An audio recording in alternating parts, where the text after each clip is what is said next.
kiliseyi, papazı tartaklarlar, kiliseyi basarlar Filistin'de.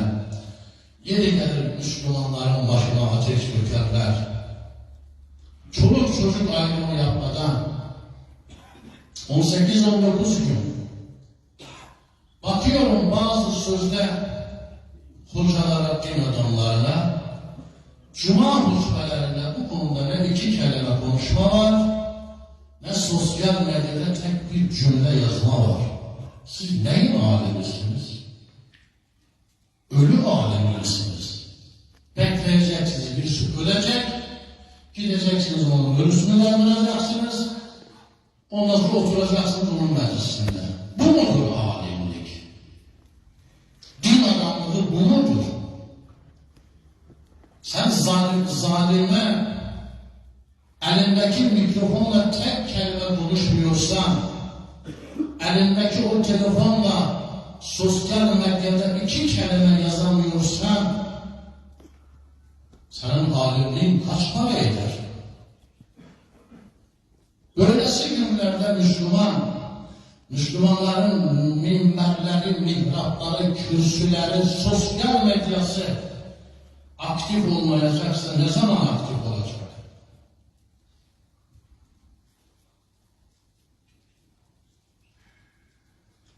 Bu tür durumlarda sessiz olanlar da aslında bir bakıma şunu söylemektedir. Evet, biz ölüm olmazsınız. Bizim dirilerle işimiz olmaz. Ölüm olmasının da ahirete harap olur. Bunun öyle bilinmesi lazım. Hazreti Ali aleyhisselam buyurur: "El-amilu biz-zulm vel-mu'ine aleyhi ve-râzı bihi şurekâ'un selâse." Zulmü yapan, zulme yardım eden, zulme sessiz kalan üçü de ortaktır. Üçü de ortak. Yani ben zulmetmedim, o zulmetti ama sen seyirci kaldın. Senin seyirci olman, susman, razı olman anlamındadır. Zalim o şekilde değerlendiriyor. Diyor, bana karşı olsaydı susmazdı. Demek ki yaptığıma razıdır. Dün ben bir yazı yazdım. Gazeteler de yayınladı, iki gazete. Fransa ve Almanya'ya anlatmışım o yazıda. İkinci Dünya Savaşı'ndan sonra bu yazdığımı 1997 senesinde yayınlanan eserimde de yazmışım. 97 senesinde. Hesapla kaç sene öncedir. İkinci Dünya Savaşı'nda Fransızlar, Almanlar birbirlerinden birçok insanı öldürdüler. Derilerini soydulardı adeta. İkinci Dünya Savaşı'ndan sonra. İkinci Dünya Savaşı'ndan sonra Almanlar ne haldeydi? Uzun konu anlatsam.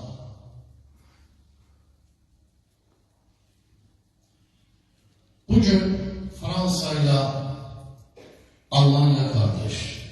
İkinci Dünya Savaşı'nda birbirinin kanını içen Fransız, Alman bugün kardeş. Onları kardeş eden dünya çıkarlarıdır. Dünyanın menfaatleridir. Ama inananları kardeş eden Allah'tır. İlahi değerlerdir. Hucurat Suresinin 10. ayetinde Allah buyurur: "İnnemel mu'minûne ihve." İnananlar birbirinin kardeşidir. İnananları birbirine kardeş eden ilahi değerlerdir, Allah'tır. İkinci Dünya Savaşı'nda birbirinin derisini soyan, birbirinin kanını adeta içen Fransız, Alman bugün kardeşse onları kardeş eden dünya menfaatleridir. Müslüman, onlar dünya menfaatleri uğruna bugün birbirinin arkasında durup birbirine sahip çıkıyorsa, seni kardeş ilan eden Allah, sen niye kardeşine sahip çıkmıyorsun? 57 İslam ülkesi ne zaman sesin çıkacak?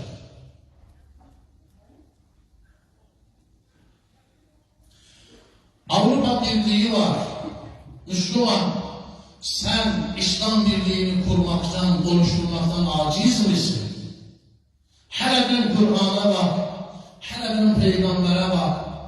Bu dinin en fazla üzerinde durduğu inananların vahdeti ve birliğidir. Kur sen de 8'lerini, kur sen de 18'lerini, o 18 olsun 28, de 8 tane büyük İslam ülkesi. Pakistan'ıdır, İran'ıdır, Mısır'ıdır, Türkiye'sidir, Bangladeş'idir. 8 büyük İslam ülkesi. Kur de 8'ini.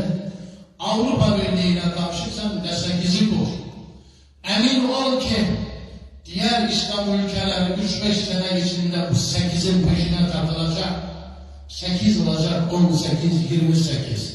Bundan birkaç sene önce Suriye olaylarında Almanlar, Fransızlar, Avrupa'dan birkaç devlet bir araya geldi. Dedi bunlardan birisine saldırı hepimize saldırılır. Bunlardan birisine saldırılsa bizim hepimiz o ülkeye karşı savaş açacağız. Sen de böyle bir birlik sahibi ol. İslam ülkesi.